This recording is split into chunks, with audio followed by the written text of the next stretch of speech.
Muito bem, a paz do Senhor. Meu nome é Felipe Stort.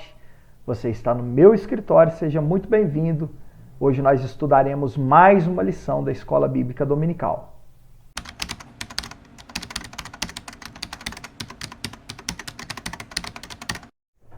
E hoje nós estudaremos a lição de número 11 da nossa revista da CPAD, terceiro trimestre de 2021, a qual tem por título o Reino de Ezequias. Essa lição será apresentada ao domingo, no dia 12 de setembro de 2021. É sempre bom lembrar a você que se inscreva no nosso canal, se você está passando por aqui, fique conosco, ative as notificações para você ser notificado pelo YouTube sempre que surgir um novo vídeo. E toda quarta-feira um novo vídeo é lançado nesse canal. Também peço a você que comente, que compartilhe com outras pessoas e que dê o seu joinha aí se você tiver gostado do nosso conteúdo, tá bom? Quero deixar para você dito também que o nosso slide, ou o slide que você vê nesse vídeo, que foi preparado com todo carinho por mim para você, está na descrição do nosso vídeo, você pode baixá-lo. Para recapitular aquilo que falamos na aula passada, antes de fato entrarmos na lição de hoje, na aula passada estudamos sobre a invasão da Assíria no Reino do Norte e como o reino foi levado em cativeiro no período do rei do Norte chamado Oséias. E na lição de hoje nós vamos ver uma tentativa de invasão da Assíria, onde quase por pouco o Reino do Sul também não foi capturado, mas o Senhor interviu milagrosamente. Como introdução, digo para você que o reinado de Ezequias, tema da lição de hoje, foi marcado por fidelidade e confiança no Senhor. No tempo deste rei, Judá experimentou um grande avivamento espiritual. Embora tenha passado por momentos difíceis, a lição para nossas vidas é que somos honrados pelo Senhor sempre que permanecermos fiéis e tementes a Ele. A verdade prática da nossa lição destaca que Deus sempre ouve e guarda os sinceros de coração que o obedecem e procuram agradá-lo. E é sobre isso que nós falaremos hoje. Como o rei Ezequias foi fiel, foi sincero diante do Senhor, reconhecendo a sua fraqueza, confiando não no apoio de outros reis, de outros deuses, conforme muitos e muitos reis fizeram, mas entregou inteiramente a questão nas mãos do Senhor. Dito isso, bora para o primeiro ponto. O primeiro ponto, ou melhor, o primeiro tópico da nossa lição, destaca o justo reinado de Ezequias. O nosso objetivo aqui é apresentar o íntegro reinado desse grande rei por nome de Ezequias. Primeiro subtópico, um rei reformista. Nós vamos perceber as reformas que o rei Ezequias fez quando subiu ao trono de Judá. Então, destacamos aqui que, segundo o livro dos reis, o segundo livro dos reis, no capítulo de número 18, nós percebemos no versículo 4 que o rei Ezequias destruiu os objetos de idolatria.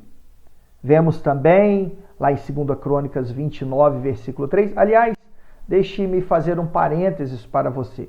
Se você, professor, quer ficar a par realmente desta lição, você deve ler não apenas a leitura bíblica em classe, como também você deve ler todo o capítulo 18 e 19 de 2 Reis, os capítulos 29, 30, 31 e 32 de 2º livro das Crônicas, e você também deve ler o livro do profeta Isaías, do capítulo 37 em diante, você vai encontrar ali referências ao rei Ezequias, tá bom? Então é bom, professor, que você se atente e não fique apenas a leitura bíblica em classe. Então, voltando aqui ao nosso slide, vimos então que o rei Ezequias reparou os portões do templo, que o seu pai Acais, rei ímpio, havia destruído, né?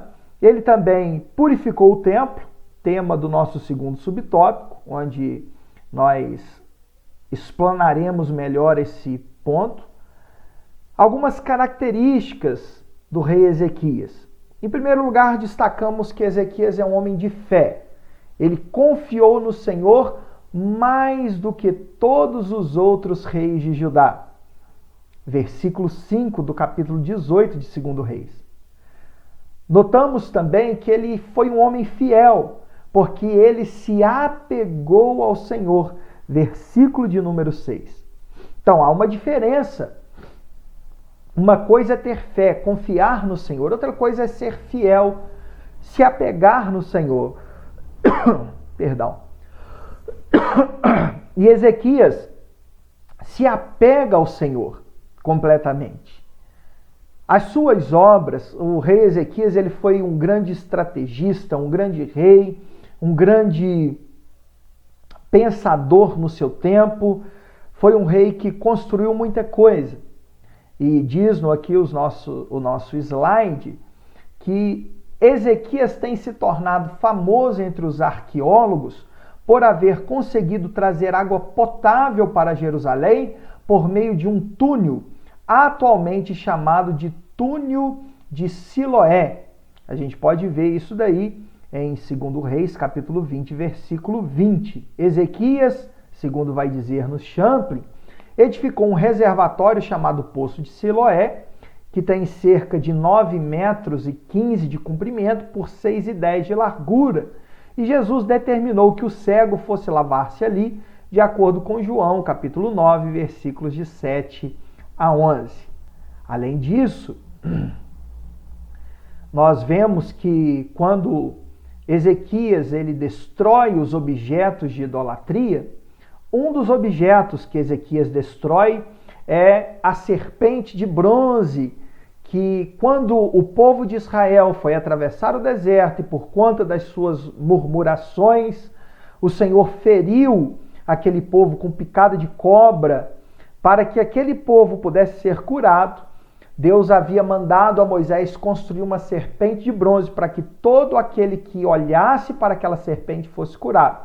Claro que essa serpente simbolizava Jesus Cristo na cruz do Calvário, que ali foi moído pelos nossos pecados, foi transpassado pelas nossas transgressões e que nos proporciona também a cura tanto física quanto espiritual. O problema era que aquele objeto que o povo chamava de Neustã, aquela serpente de bronze, havia virado um objeto de idolatria e Deus não se agradou disso. Aplicação para os nossos dias. O rei Ezequias foi um rei reformista, porque tinha o coração voltado para Deus. Para fazer a obra do Senhor com diligência, é preciso ter o coração nela.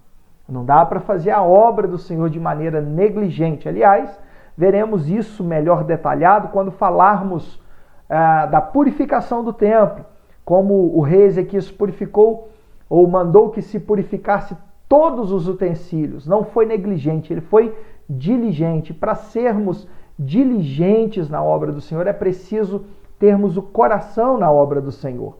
Para sermos reformistas ao nosso tempo, a exemplo de Lutero, de Calvino, de Zwinglio, a exemplo de John Wesley, a exemplo de Charles Spurgeon, que foi um grande pregador batista, precisamos ter o coração voltado inteiramente para a obra do Senhor, para fazermos a obra com diligência, não de maneira relaxada, não de maneira ou feito de qualquer maneira, mas para fazermos um trabalho na obra do Senhor bem feito como deve ser, precisamos ter o coração na obra do Senhor, assim como o rei Ezequias tinha também o seu coração na obra do Senhor.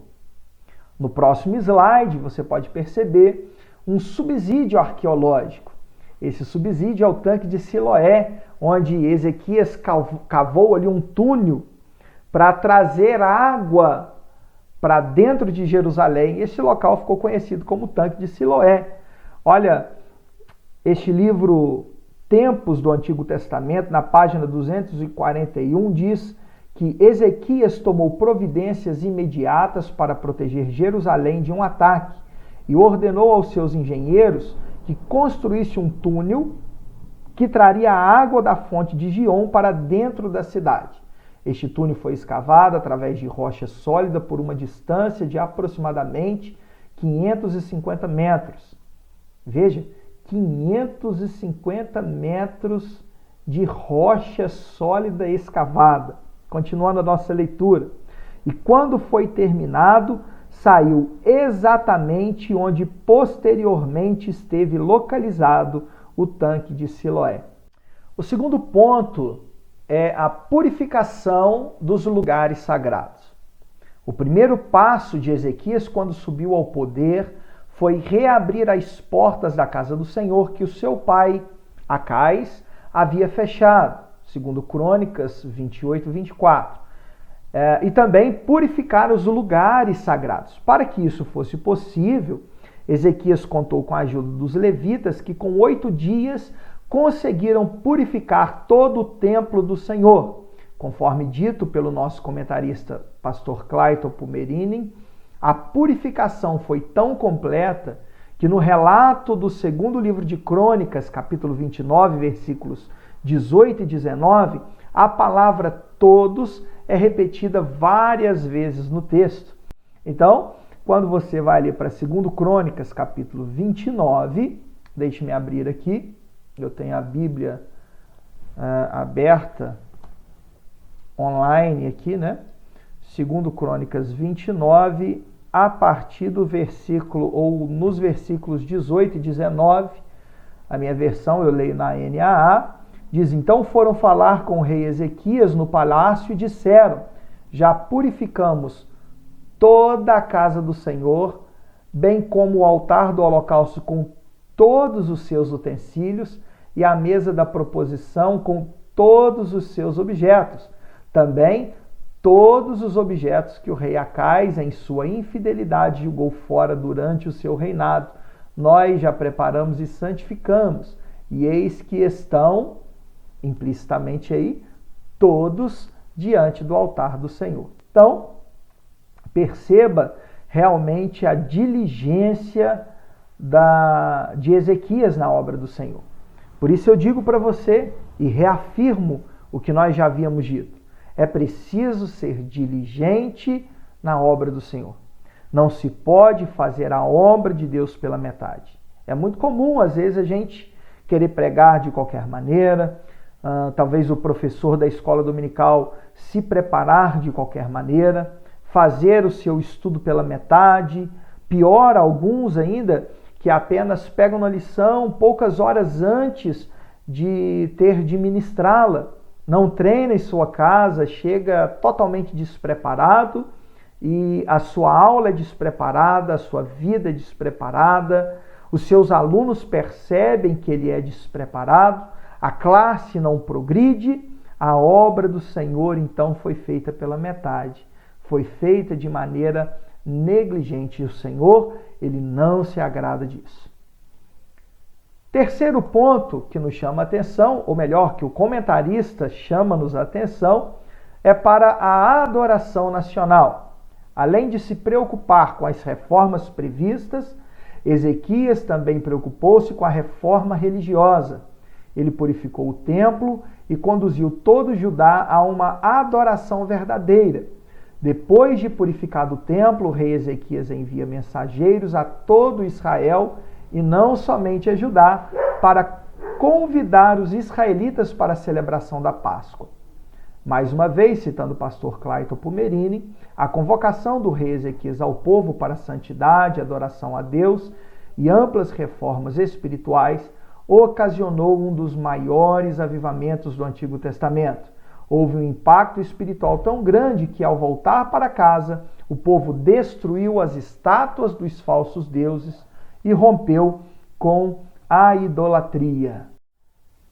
Então perceba que o que dissemos foi que o rei Ezequias, depois que ele purificou o templo, depois que ele promoveu a purificação, a verdadeira adoração, ele faz uma convocação para todo Israel.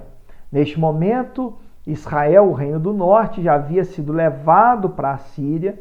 Conforme nós vimos na aula passada, os nobres, as pessoas mais influentes foram levadas para outras cidades e os pobres, os de menor importância, ficaram em Samaria. Mesmo assim, o rei Ezequias envia uma convocação, não só para os do reino de Judá, como também para aqueles que estavam no reino do norte, para que comparecessem a Jerusalém, para que fosse celebrada uma grande Páscoa, a qual não havia sido feito depois, ou uma semelhante depois do reinado de Davi.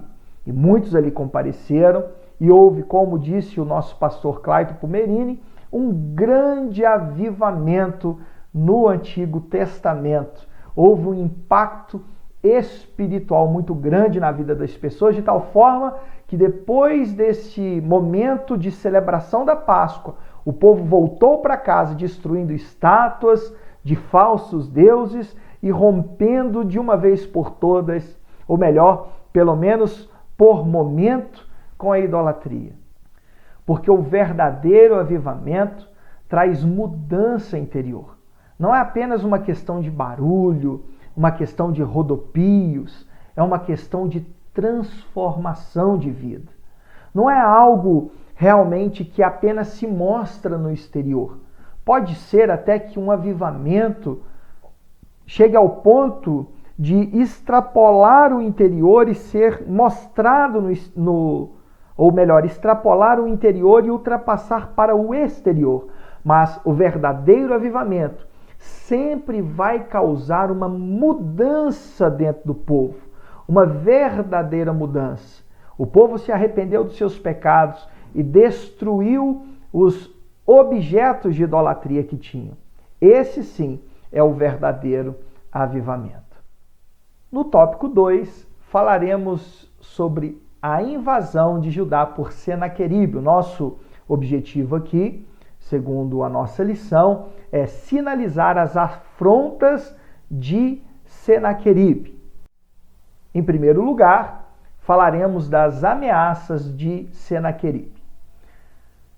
Alguns comentaristas trabalham com a hipótese de duas invasões da Assíria a Judá. Acredita-se que há um hiato entre os versículos 16 e 17 do capítulo 18 de 2 Reis. Hiato é um espaço de tempo, tá bom? Conforme 2 Reis 18:7, Ezequias foi um pilar da resistência à Síria e certamente encabeçou uma revolta contra este império. Por esta razão, Ezequias fortaleceu Jerusalém, trazendo água potável para a cidade antes da investidura assíria. Já até falamos disso, mas vamos complementar aqui o dicionário bíblico. Wycliffe diz que Ezequias construiu um túnel com mais de 550 metros de extensão, através de duras rochas, para ligar o tanque de Siloé à fonte Gion. Diante da revolta, o rei da Assíria invadiu Judá e tomou todas as cidades fortificadas. Com medo, Ezequias reconhece que errou ao revoltar-se contra a Síria e paga a esta nação o tributo, segundo a versão ou a Nova Almeida atualizada. Esta versão diz que o tributo equivalia a 10 toneladas de prata e 1 tonelada de ouro. Então, o que percebemos aqui é que alguns comentaristas trabalham com a hipótese de duas invasões da Síria. Isso porque acredita-se haver um hiato, um espaço de tempo entre os versículos 16, deixe-me abrir aqui, 16 e 17 de 2 Reis 18. Veja, o versículo 16 diz: foi quando Ezequias arrancou o ouro que havia nas portas do templo do Senhor e nas ombreiras, o ouro com que ele, o rei de Judá, as havia revestido, e o deu ao rei da Síria. Olha, o versículo 16, Senaqueribe está pagando um tributo para não ser atacado pelo rei da Síria. Mas olha o versículo 17.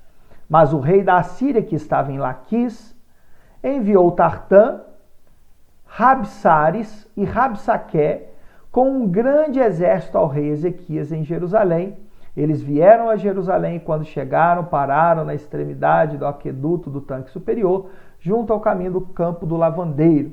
Então, você percebe que parece realmente haver aqui uma questão de tempo, um fator tempo, porque no versículo 16, Ezequias paga um tributo para não ser atacado.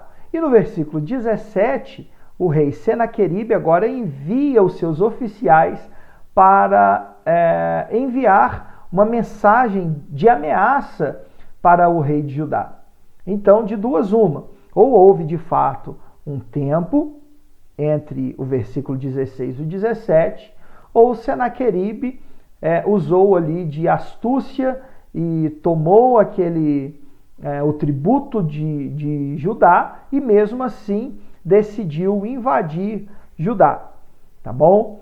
Então, falaremos agora da segunda invasão, ou desta possível segunda invasão, e diz assim: em uma possível segunda investida, estando em Laquis, olha, se você olhar esse mapa que eu deixei para você, de Laquis a Jerusalém em linha reta, dá mais ou menos 40 quilômetros. Então, o rei Senaqueribe, estando em Laquis, a sudoeste de Jerusalém, ele envia seus oficiais a Jerusalém para afrontar o rei de Judá. Segundo o comentário bíblico Bicon, Tartã, Rabsaris e Rabsaqué não são nomes de pessoas e sim títulos de oficiais do reino. Tartã é um título para chefe do exército, Rabsaris é um título para chefe do comando e Rabsaqué é um título para oficial-chefe. Então, o nome dessas pessoas nós não sabemos, aqui estão apenas os seus títulos.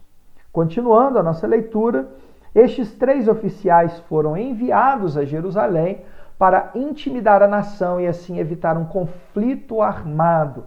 Deve-se, no entanto, notar que as palavras dos oficiais não foram dirigidas apenas à nação do sul, como também ao seu Deus. Segundo Reis 18, 19 a 35. Percebe-se, então, que ao enviar os 3 oficiais a Jerusalém, a tentativa ou a intenção de Senaqueribe era evitar um conflito armado por meio da intimidação. Conforme vimos na aula passada, era uma das táticas da Síria intimidar uma nação para que tomasse ela sem resistência, para que não houvesse perda de exército, etc. Muitas vezes, quando essa intimidação não funcionava, conforme vimos também, eles atacavam uma cidade vizinha menor e ali destruía a cidade, esfolava vivo algumas pessoas, arrancavam olhos e assim por diante, para causar terror naquela nação que queria ou que a Síria queria invadir. Então, eles fizeram isso. O problema maior de Senaqueribe foi que quando eles foram intimidar o reino de Judá, eles tocaram aonde não podia ser tocado. Porque eles não apenas tentaram humilhar Ezequias, como também eles tentaram tocar na honra de Deus. E é aí que está o grande problema. A tática de Satanás nos nossos dias talvez seja a mesma, para tentar nos parar e tenta nos intimidar. E muitas vezes ele consegue. O intento do inimigo parece ser parece fazer com que nós pecamos ao perder a fé. Quando ele nos intimida, ele nos faz talvez perder a fé, perder a confiança em Deus. Tenho visto muitos jovens, às vezes preocupados com os seus pecados, parecendo que eles são maiores do que os dos outros, com um sentimento de culpa muito grande, o que de fato é até bom, porque o sentimento de culpa é um passo também para o arrependimento, mas o que nós percebemos é o inimigo colocando na mente daqueles jovens ou de outras pessoas de que eles não são dignos de estarem ali. E por isso devem sair da igreja, porque não tem força para voltar, não tem força para caminhar. Olha que tática terrível, né? Em vez de fazer o jovem confiar no Senhor, o afasta da presença do Senhor. Sempre digo que se você está fraco na fé, aí sim é que você deve se apegar mais e mais em Deus, firmar-se mais no Senhor, estar diante da igreja, nos cultos, sempre presente, mesmo com suas fraquezas, porque o Senhor é capaz de restaurar. Não se deixe ser intimidado com as ameaças do inimigo.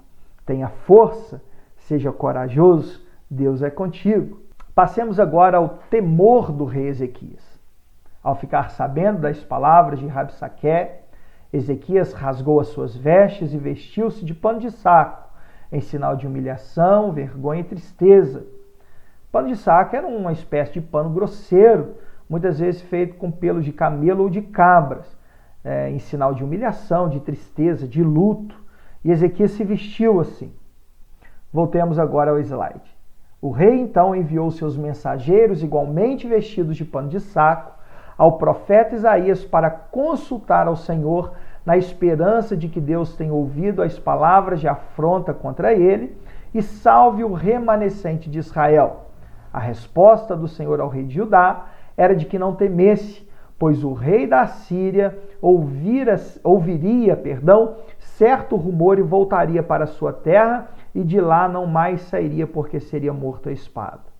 Diz-nos Flávio José que no momento em que as plataformas, talvez ali aquelas rampas de acesso, né, elevadas para que o exército da Síria pudesse invadir Jerusalém.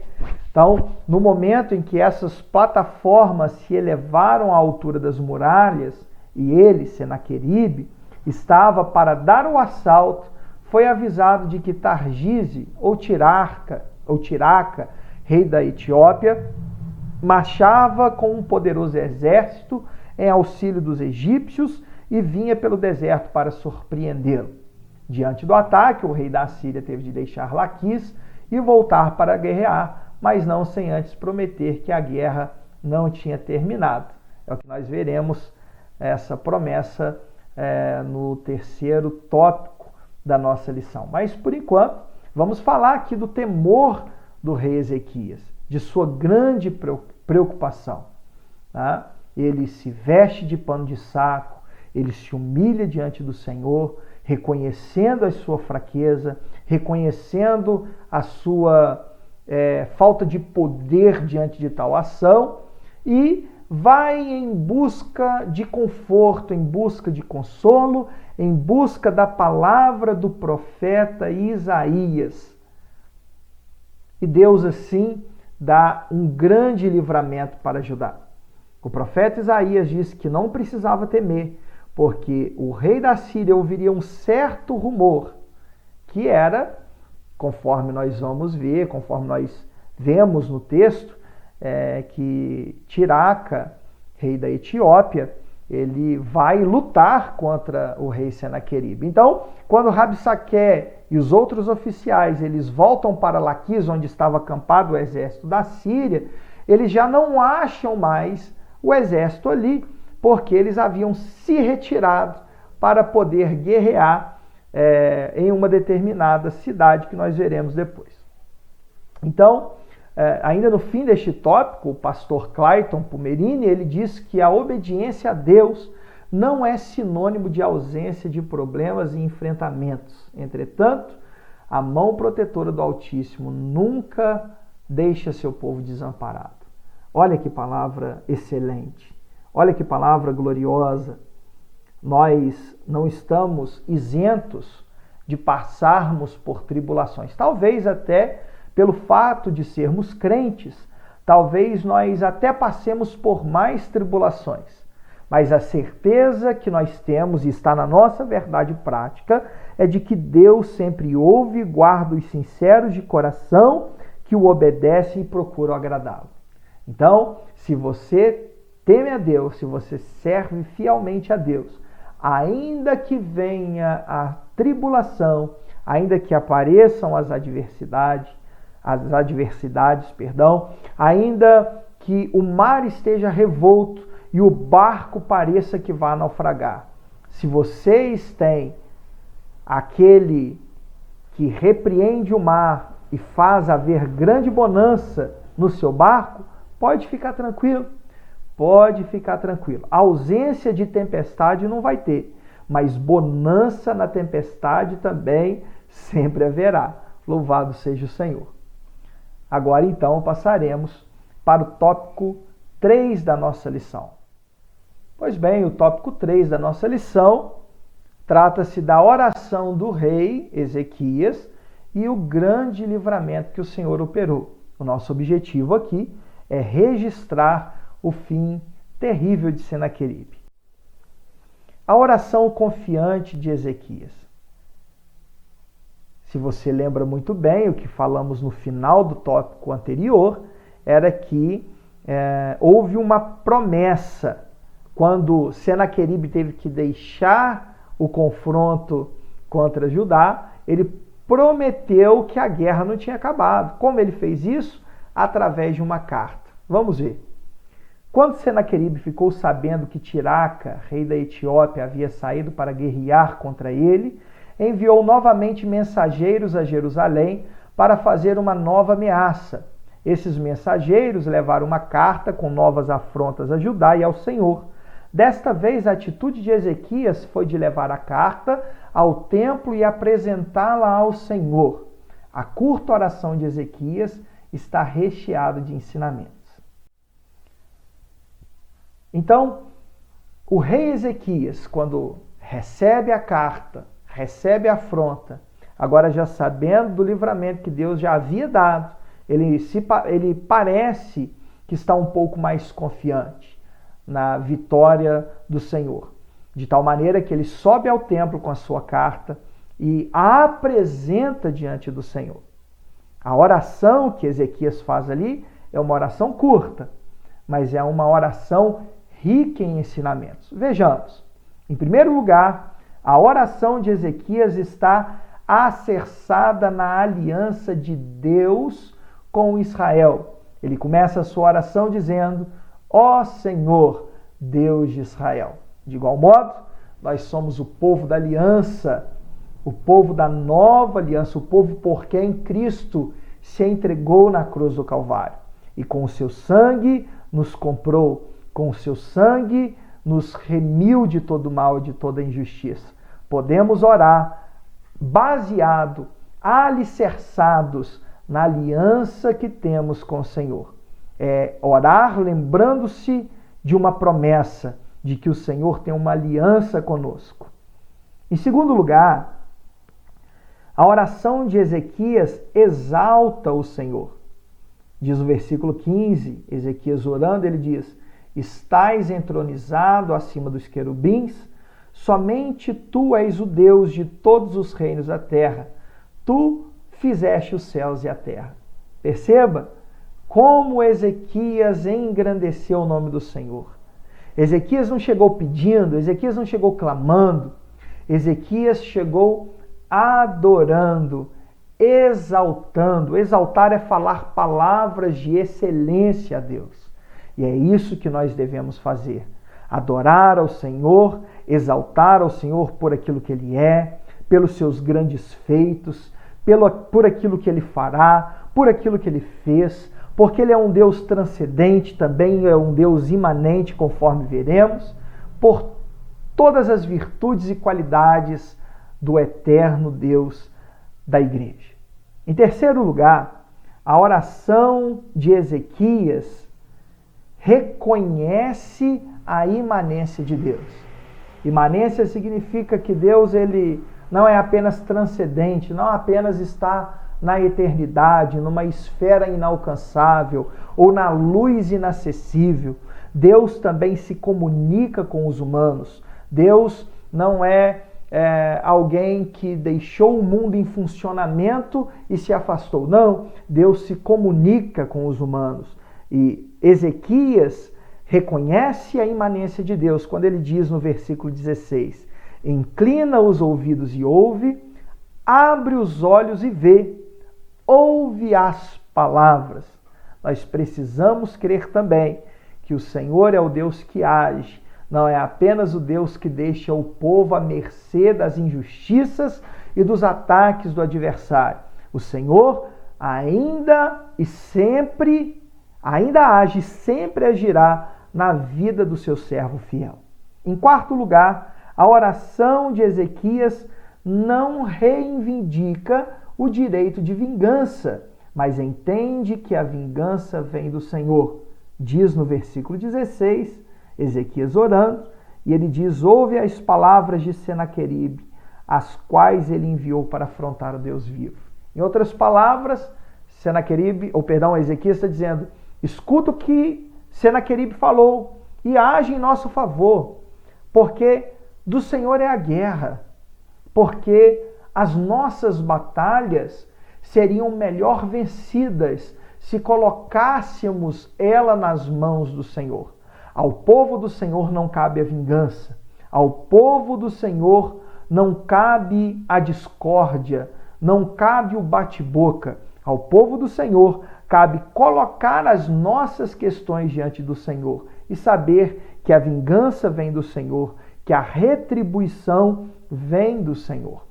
Em quinto lugar, na oração de Ezequias, há reconhecimento de fraqueza.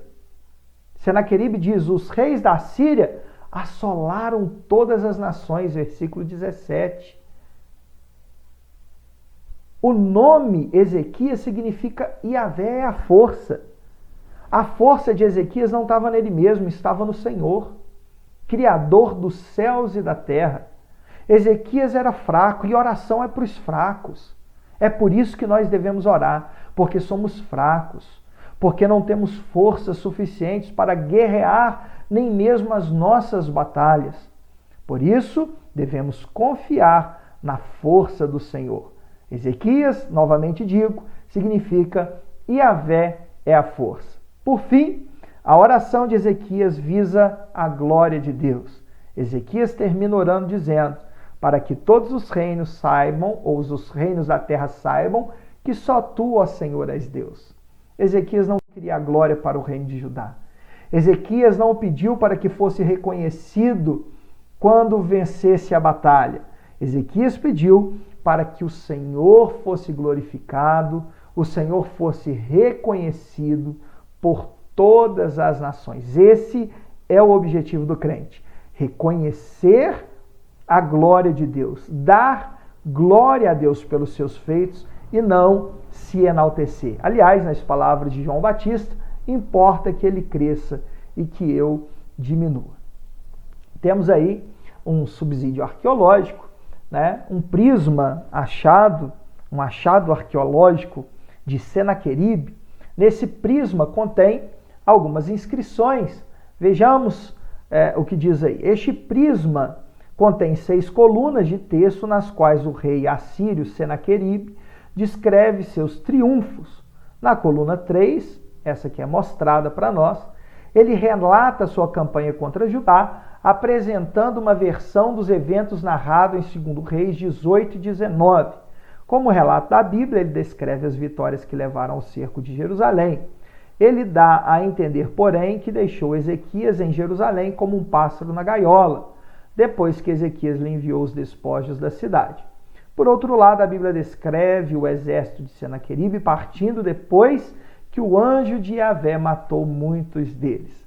Então você percebe que a própria arqueologia confirma o relato bíblico, porque encontraram um prisma de Senaqueribe e esse prisma contém toda essa mesma história, claro que contado do ponto de vista de Senaqueribe, que era um rei ímpio, né? Ele diz que deixou Ezequias ali como um pássaro na gaiola, mas a verdade que nós sabemos é que o anjo do Senhor destruiu 185 mil soldados numa noite só. Mas isso falaremos daqui a pouco. Agora passemos ao segundo subtópico, o último subtópico da nossa lição, que diz que Deus conforta o rei, no caso o rei Ezequias. Depois de orar, Ezequias é confortado por Deus. O Senhor enviou Isaías como porta-voz de boas novas. As palavras de Deus foram de zombaria contra a Síria e de confirmação de que ele estava com Ezequias. Ao término de suas palavras, o Senhor disse acerca de Senaqueribe: ele não entrará nessa cidade, nem lançará nela flecha alguma. Não virá diante dela com escudo, nem construirá rampas de ataque contra ela. Pelo caminho por onde vier, por esse voltará, mas nessa cidade não entrará. E foi exatamente o que aconteceu, pois naquela mesma noite o anjo do Senhor matou 185.000 homens no arraial dos assírios. Heródoto, historiador grego, fala sobre uma infestação de ratos que roíam os estojos, os arcos e as empunhadeiras dos escudos. Esta pode ter sido ocasião de uma pandemia, pois os roedores são notórios portadores da peste bubônica. Seja como for, humilhado, Senaqueribe volta para sua terra e certo dia, quando ele estava adorando no templo de seu deus Nisroque, os seus filhos Adrameleque e Sarezer o mataram a espada. Não poderia haver castigo pior para Senaqueribe. Portanto, o final de Senaqueribe, que confrontou a Deus, foi que ele teve que sair de Jerusalém, porque Tiraca havia invadido, havia de certa forma tramado uma guerra contra Senaqueribe. Naquela noite, o anjo do Senhor matou 185.000 soldados. Heródoto diz que ratos ali apareceram, né? Mas o fato é que a Bíblia diz que o anjo do Senhor ali matou 185.000 soldados e eles tiveram que fugir daquele lugar, humilhados diante do Senhor. Quando chegou em sua cidade, Senaqueribe foi adorar o seu deus Nisroque. E chegando lá, os seus filhos conspiraram contra ele e o feriram, o mataram à espada. Nós vemos então que não há quem zombe de Deus e permaneça impune. Aliás, Paulo diz em Gálatas 6:7 que Deus não se deixa escarnecer. Ninguém há que zombe do nosso Senhor e permaneça impune. Como sugestão de uma canção para te fazer gravar melhor, né, toda essa aula, eu quero te convidar a escutar a canção Ouve, Senhor, de Diante do Trono, que fala muito bem deste episódio e é uma bela canção realmente que Deus pode falar aos nossos corações. Em conclusão, eu digo que se algo ficou claro nesta lição, é que Deus sempre ouve as orações de um crente fiel e sincero. Ezequias, ao contrário de muitos reis de Judá, permaneceu fiel ao Senhor até o fim de sua vida e sua confiança em Deus era inabalável. Muito embora ser fiel a Deus e confiar nele não seja certeza de uma vida fácil ou livre de problemas, certamente que quando as adversidades surgirem, podemos confiar no auxílio divino. Confiemos no Senhor. Deus abençoe a sua vida, Deus abençoe a sua aula no domingo, em nome de Jesus. Não esqueça, faça o download desse slide, pode usar, pode reproduzir, pode passar para outras pessoas, à vontade, você está liberado para utilizar esse slide para melhorar, para brilhantar um pouco mais a sua aula. Deus abençoe a sua vida em nome de Jesus.